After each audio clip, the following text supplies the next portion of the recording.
Hello, my name's Tim Malone and I'm a history teacher. And today we're going to talk about slavery and racism in American history. And wow, talk about fraught subjects. Very current with what's happening today. Today's September 8th, 2021, and on today, the huge statue of Robert E. Lee that's been on the public way in Richmond, Virginia for 130 years is being taken down because attitudes have changed about him, about Robert E. Lee, the foremost military commander of the Confederate States of America. Remember, we said in the history section, we said you can't change the past, but you can change history. Well, history has been changed. The history of slavery and the history of racism are in flux. They're changing. And we're going to talk about that today. Today is September 8th, 2021, and today the statue of Robert E. Lee that has been on the public way in Richmond, Virginia for 130 years is being taken down because it is no longer considered appropriate to consider Robert E. Lee an American hero because he committed treason in defense of slavery. Remember, we said you can't change the past, but you can change history. The history of slavery and racism in the United States of America is evolving as we speak and has always changed and evolved. And we're going to talk about that today. We're going to talk about the history of slavery and the history of racism, because the two are linked inexorably, is still affecting us today. That's one of the tenets of history. It's very, very important, slavery in American history. No slavery, no America, at least not in its present form. Slavery was the basis of early American power and prosperity. It was, some say, America's original sin. And we're still paying the price for it? That's one way to look at it. It's also been described as the American paradox. Slavery and racism. The, capital T, capital H, capital E, the American paradox. Here's a book, American Slavery, American Freedom, by Edmund Morgan. This has been described to me by one of my professors years ago as one of the most important books ever written in American history. It was written in 1975. So it's an old book, American Slavery, American Freedom, where Morgan describes slavery and its legacy as the American paradox. And he says in this book, to a large degree, Americans bought their independence, their freedom, with slave labor. In other words, that the 13 colonies, English colonies, in 1776, when they declared their independence and waged a war to obtain that independence, that their ability to do that, the power that they had to defeat England and claim their independence, was fueled by slave labor. And yet, the American ideology is one of freedom and liberty. That ideology, that American creed, was perpetuated, was heightened in the ideology of the new nation on the back of slaves. Talk about a paradox. It's the American paradox. And that's what Morgan's book is about. Morgan's book is about Jefferson and Washington and Madison and Monroe and these slave owners who loom large in the history of freedom. What? We'll come back to some of Morgan's insight about that founding paradox of this country. And let me just say, as a historian, right, it doesn't surprise me that that Robert E. Lee's statue is coming down today in 2021. It's proof. It's proof about the power of this paradox. The mixture, the paradoxical mixture of slavery and freedom in the history of the United States. A second point I'd like to make about slavery is the form of slavery in the United States history is important to note. It was legal, economic, and ultimately racial slavery. And here, the point I want to make is here's a National Geographic from September of 2003 in which it says, inside 21st century slaves. And it has a big article about slavery in the modern world because, of course, there's still slavery. Child sweatshops in India and children in the rubber fields and in the cocoa fields in Africa. And the sex trafficking of young women and young boys around the world. All forms of slavery. But the key thing to remember about modern day slavery is it is illegal. It's illegal. The slavery that we talk about, when we say the word slavery in American history, we're talking about a legal institution. Slavery was an institution of the law. If you stole somebody's slave, the sheriff came and arrested you for theft. It was legal slavery. Also, I think it's important to understand that it was economic slavery. Because we still have a form of slave labor in our prisons, right? I mean, in the 13th Amendment, which in 1865 ended slavery, an exception is made for prisoners. You can force prisoners to work. So that's punishment slavery. That's not what American slavery was. American slavery was economic. Africans were kidnapped in Africa, shipped across the Atlantic Ocean to the Americas to work because it paid. All right? Because it was profitable. Those plantation owners,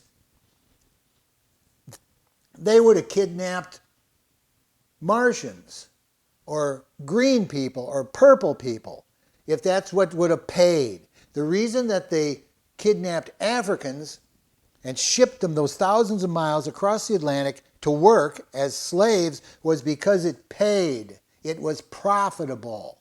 That was the motivation.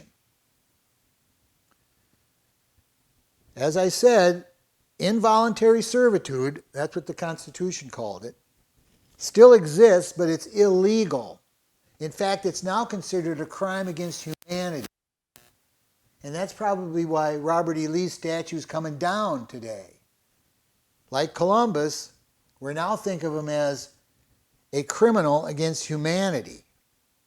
So it's important to understand when the specific form of slavery we're talking about when we talk about the word in American history. Legal, economic, and then ultimately racial.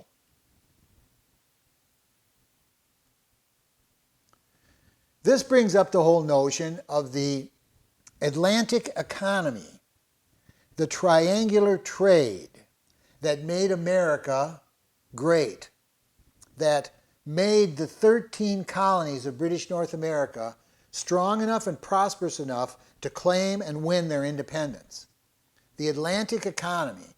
Now here, of course, I will put up a map that shows the triangular trade routes between Europe, Africa, the Caribbean, and the British colonies of North America. Now it's ironic because the Spanish who came here first, they took the Caribbean where it became easy and profitable to grow sugar. They took Mexico and the Andes where the silver was. Those were considered the best parts of the Americas, the rich parts of America. The Atlantic seaboard of North America, where the 13 original colonies were, the reason the English could settle there after a century of Spanish dominance was because the Spanish didn't want the area because it didn't have any gold or silver. It didn't have any, you couldn't grow sugar there. It was the leftovers. It's ironic, isn't it, that the leftovers will, with the passage of time, become the most powerful nation in the world? The Spanish didn't want this area. The English therefore settled it, and in their own way, very rich, very rich. You know, there's rich agricultural lands in the middle colonies, you know, tobacco in the Chesapeake region. America was founded on the cultivation of a highly addictive drug, tobacco. That somehow seems right. And you know, then don't forget the fish, right? The Grand Banks off Newfoundland. There's a little book I read years ago, The Codfish, the fish that altered the world. Because that's what New England had, the fisheries. And this area works this Atlantic economy. Silver, sugar, and slaves, the three S's, right, of the Atlantic economy. Silver, sugar, and slaves. These British colonies work that system to their advantage and will become the most prosperous area in the Americas without any silver or gold, or without the ability to grow sugar. It's kind of ironic. Slavery, though, the kidnapping of Africans and shipping them to the New World, primarily to the sugar islands, primarily to grow sugar, only a small percentage come to the British colonies of North America, come to the southern colonies, originally to grow tobacco. Only a small percentage come there. Another high percentage go to Brazil to grow sugar. It's ironic, right? But this Atlantic economy is very important and will persist for 200 years. The triangular trade, it's an important consideration in understanding the growth of slavery and the growth of what would become the United States of America. Now here's another important point about slavery and racism. The institution of slavery, the African slave trade, came before and caused the idea and the practice of racism. Slavery first, racism second. An economic system, slavery, meant to obtain cheap labor for profitable business, created a need to justify an obviously unjustifiable system. The slave trade was big money, very profitable. But this is kind of a subtle point. People knew it was wrong. People always knew it was wrong. And there were always people opposed to it. Now, again, you know, somebody defending the statue of Robert E. Lee would say, you're judging him by today's standards. That's not right. No. Even in societies where slavery dominated as a labor system, ancient Greece and ancient Rome, and the sugar islands in the Caribbean, there were always people amongst the master class. First of all, when we talk about opposition to slavery, we always talk about members of the master class who are opposed to slavery. We always forget one group that is always opposed to slavery. And who's that? The slaves, right? Judging by today's standard. At any rate, even amongst the master class, there were always people opposed to slavery. Always. Now, they may not have been a majority, but they were always there. And when you oppose human bondage, when you oppose the buying and selling of human beings, like cattle. Because that's how slaves are treated, like cattle. I'm an old farm boy, and I felt sorry for the cows. They were slaves, and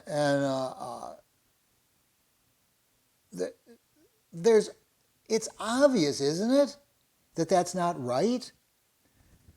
I don't know how historical a statement that is that I just made, right?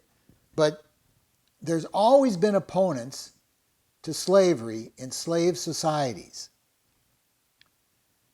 And so you have to dehumanize the slaves. And so the slave owners, the slave traders, created a fiction called race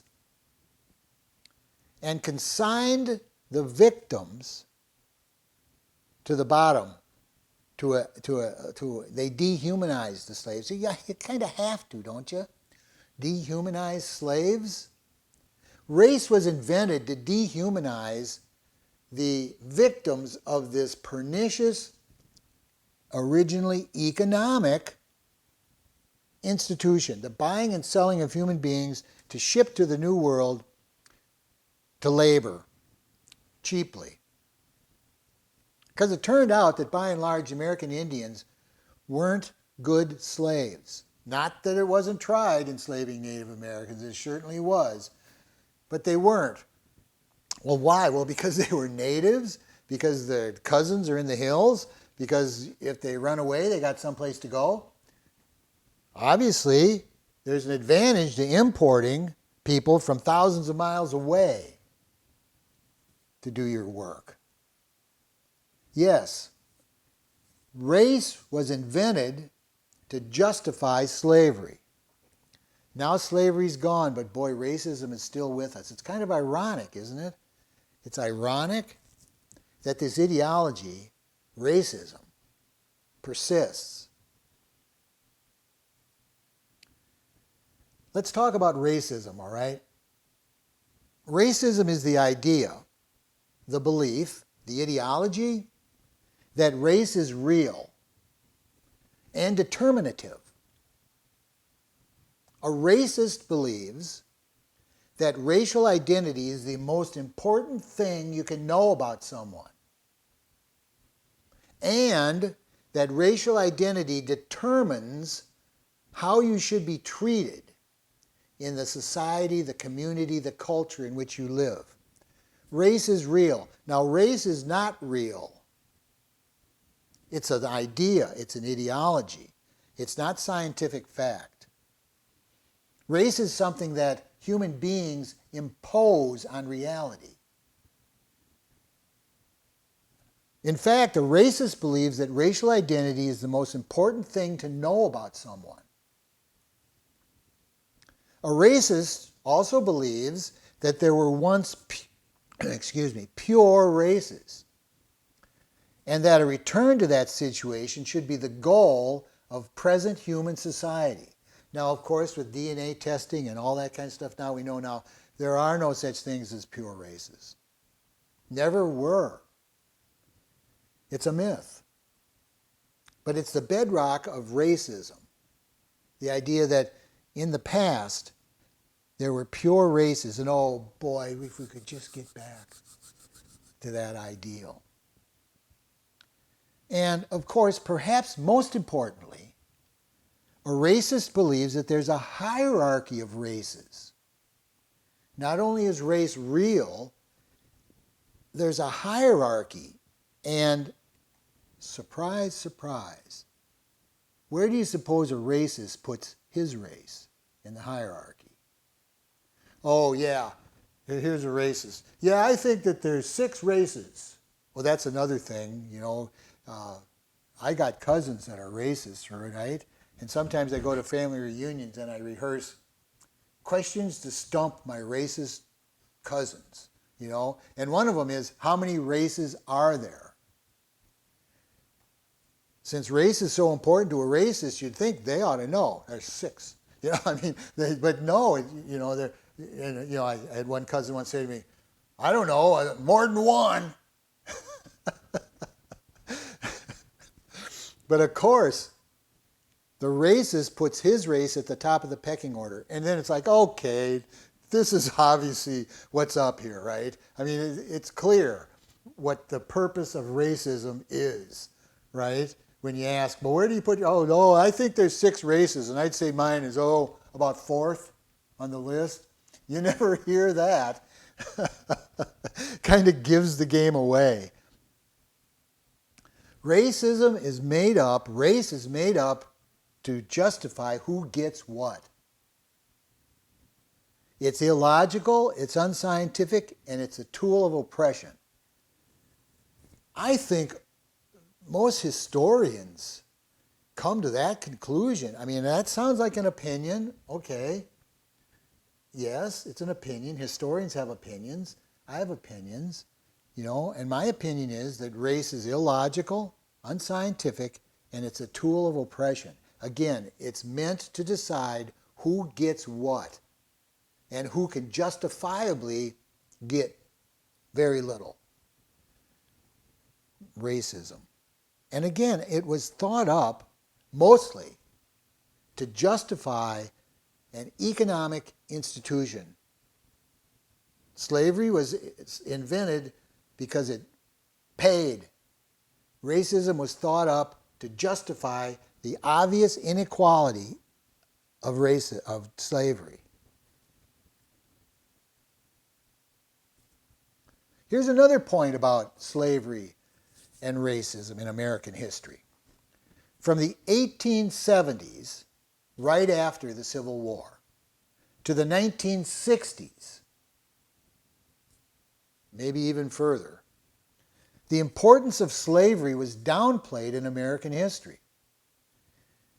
After the Civil War was over, and after Reconstruction, the period after the Civil War, the 12 years after the Civil War, when the North made an effort to force the defeated white Southerners to treat the freed slaves as full-fledged citizens, Reconstruction, and after 12 years of trying, the North gave up. And in effect, white Southerners lost the war, but in some ways won the peace when the North in 1876 pulled the last troops out of the South and said in effect to Southern states, you can treat them, meaning the freed slaves, however you want. You can't reinstitute slavery, per se, but you don't have to treat the freed slaves as full-fledged citizens. Thus we get the Jim Crow era from 1876 to, well, some say 1964 with the passage of the Civil Rights Act. 90 years of what?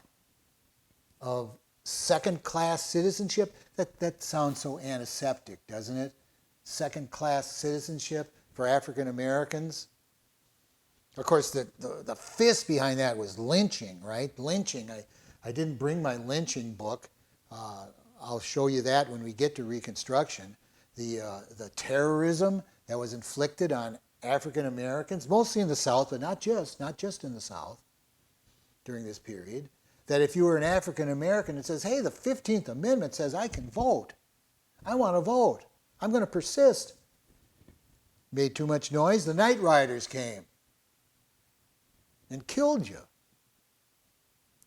That was America for 90 years after the failure of Reconstruction. And during that period, slavery was kind of put down the memory hole, was de-emphasized. And isn't it amazing? Because right now today, right, we have states, Texas comes to my mind, I don't think they're the only one, where the state government is mandating what can be taught in grade schools and high schools in U.S. history, and one of the things they don't want taught is slavery. They want slavery de-emphasized. Some things never change, right? Put slavery down the memory hole. Here we're talking about the myth of the lost cause, right, which we'll talk about when we talk about Reconstruction. The idea that the Civil War wasn't caused by slavery, that's one of the tenets of this put slavery down the memory hole. No, slavery couldn't have been the cause of the Civil War. Oh, it was a constitutional difference of opinion between white men. Ah, there's the ticket. States' rights. Yeah, it couldn't have been about them, right? Because we're trying to put them, African Americans, right down the memory hole too. Remember, you can't change the past, but you can change history.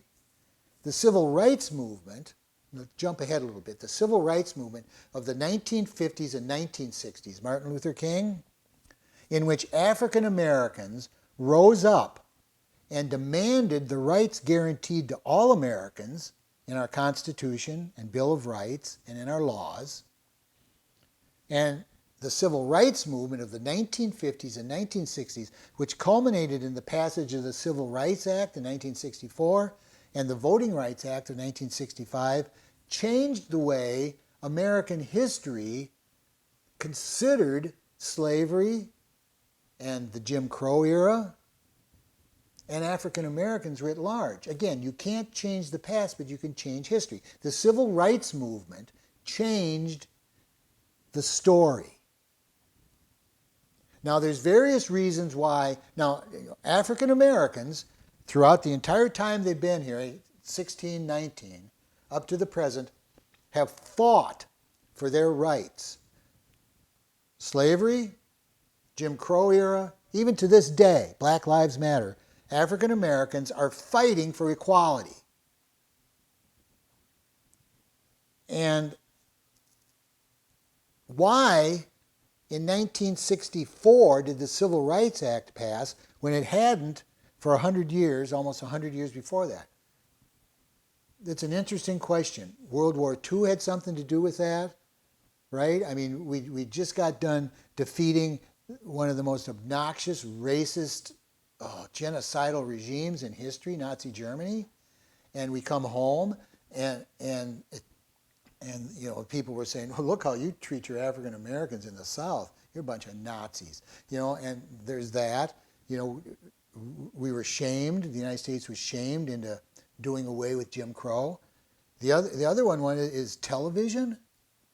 That if African Americans were getting beat up and kicked around, but the people sitting in their living rooms in the suburbs of Chicago and New York didn't see it, it was okay, out of sight, out of mind. But television, just starkly put the dogs and the cops and the fire hoses on TV night after night, and it was too much. We'll come back to that when we talk about the Civil Rights Movement. But at any rate, the attitude of the country changed. And when African Americans reclaimed their rights, at least partially, with the Civil Rights Act and the Voting Rights Act, they reclaimed their place in American history. They changed history. They changed the story. And that they had been disappeared and that slavery had been put down the memory hole, right, was never right. I mean, it's obvious, isn't it, that slavery, despite being gone now for 150 years, still affects America today. Now, I'm a historian, so I say, of course, right? The past has consequences. Even that far back has consequences.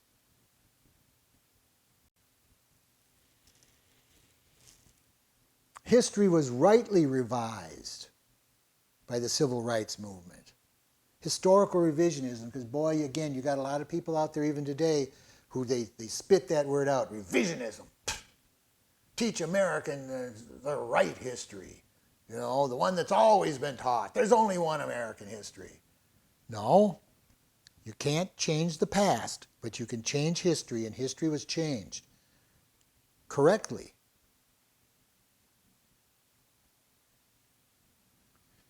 Here's another point.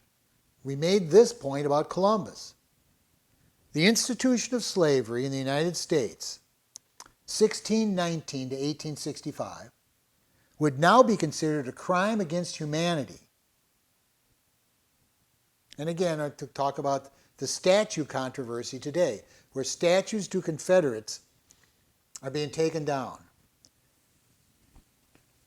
it's kind of amazing that Robert E. Lee was ever considered an American hero.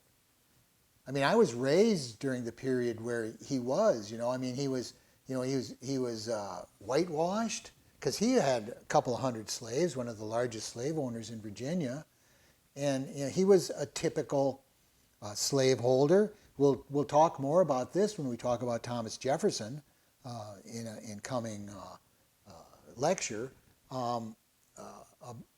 Robert E. Lee, and he wasn't a kindly master. None of them were. They all had slaves whipped. They all sent the patrollers against runaway slaves. They all did that. It was a vicious, violent institution. There's no good slave owners. Robert E. Lee wasn't a good slave owner. His decision to commit, he was an officer in the Army when he decided to leave the U.S. Army and go fight for the Confederacy. He'd taken an oath, right, to the Constitution. And again, slavery today is considered an international crime against humanity. It still exists, as we talked about earlier, but it's illegal. It's a crime. Another point I want to make about slavery is the juxtaposition, the relationship between slavery and capitalism. And 2-3 years ago, sort of before the critical race theory flap, which has now kind of taken over the debate about race relations and how it should be taught or considered. Before that, 3-4 years ago, if I say 3-4 years ago, that probably means 5-6 years ago, and there was a flap about the relationship between slavery and capitalism. Traditionally, the idea was that they were opposed to each other, that slavery and capitalism were antithetical. Now, to a certain degree, ironically, this went back to Karl Marx, the founder of socialism, generally considered to be, and communism. Because Karl Marx was a public intellectual living in England during our Civil War. And Karl Marx wrote columns for a New York newspaper during our Civil War. And his opinion was that slavery was a pre-modern labor system and was doomed. And it's interesting because you hear that from apologists for the Confederacy. You hear that for apologists for the idea, well, slavery was doomed anyway. And it certainly is true that by 1880s, slavery had been eliminated. Legal, economic slavery had been eliminated everywhere. We were the only country that had to have a bloody civil war to do it. I mean, England in the 1840s bought out their slave owners. Brazil did the same thing in the 1880s. They bought the slaves from the slave owners. There wasn't a war. So the idea that slavery as a labor system was incompatible with modernity, was incompatible with industrialization and development and capitalism, has a long pedigree and was kind of started by the ultimate leftist, Karl Marx. In other words, we didn't have to have a civil war. Slavery was doomed anyway because it wasn't compatible with modernity. Well, 4 or 5 years ago, there was a spate of books written where some historians said, what are you talking about, incompatible? Slavery was the bedrock, the root of modern capitalism. If you look at the money, follow the money for early industrialization in New England came from slavery. Slave money, slave profits were everywhere. What do you mean slavery was incompatible with capitalism? It was the root of capitalism. It was the mother of capitalism. This created a controversy that is still going on, right? Because then there were some who responded to that. Some old line historians responded to that and defended the idea, no, slavery was doomed. Slavery was, a pre-modern institution. It was going to go away, just like the Pioneer Family Farm, dated out, behind the times, doomed. It's still a controversy. I tend to side with those who say, well, no, slave money fueled industrialization, fueled modernization. And it wouldn't be, history's complicated, okay? History's complicated, and I'm a great believer in unintended consequences. Unintended consequences. That actors in history do things, and they don't understand that they're signing their own historical death warrant. They don't understand that. And you can't. Oh boy, I don't know. Now I'm depressed. It's all out of control. We're human beings are just along for the ride, even though we invent things and we innovate things, but we don't know. Well, I'll come back to this, of course. The Industrial Revolution. Are we in the midst of a technological revolution right now? A lot of people say, yes, we are. That this cell phone thing is as important historically as the printing press, is as important historically as television, and that we don't know. The people who invented the cell phone, they don't know what they unleashed, because you can't predict the consequences of technological revolutions. And so far, I think we should all throw them in the river, right? I mean, you could make a case that this digitization of everything is not working out so good so far. I don't know. I don't want to be alarmist, right? I'm just saying that, I'm a great believer in the importance of technology in history. I'm a technological determinist, mostly, I think. What determines the flow of history? Technological innovation. And that it's obvious to me that you don't know the consequences of the invention of a new technology until it develops. So in other words, the cotton boom in the South around 1800, which fueled the industrialization of New England, the cotton's grown in the South and spun into garments in New England, those two, it's symbiotic, and yet they're going to end up in a bloody civil war. History's complicated. In here, I just want to leave you with a couple of quotes from Eric Loomis. He's a historian, teaches history at the University of Rhode Island. He's one of the contributors to Lawyers, Guns, and Money, which is a website that I look at just about every day. And he said, quote, "We cannot fight racism in the present if we do not teach about racism in the past." And he also says, slavery is the central issue of the American experience. Now I know you're saying, wait a minute, Mr. Malone, you said that to understand Native Americans is to understand America. Now you're saying to understand slavery is to understand America. Yeah, I know. You're going to get quite a few of those through these lectures. Here it is. Here's the nub, right? But I think there's a lot, Loomis is onto something.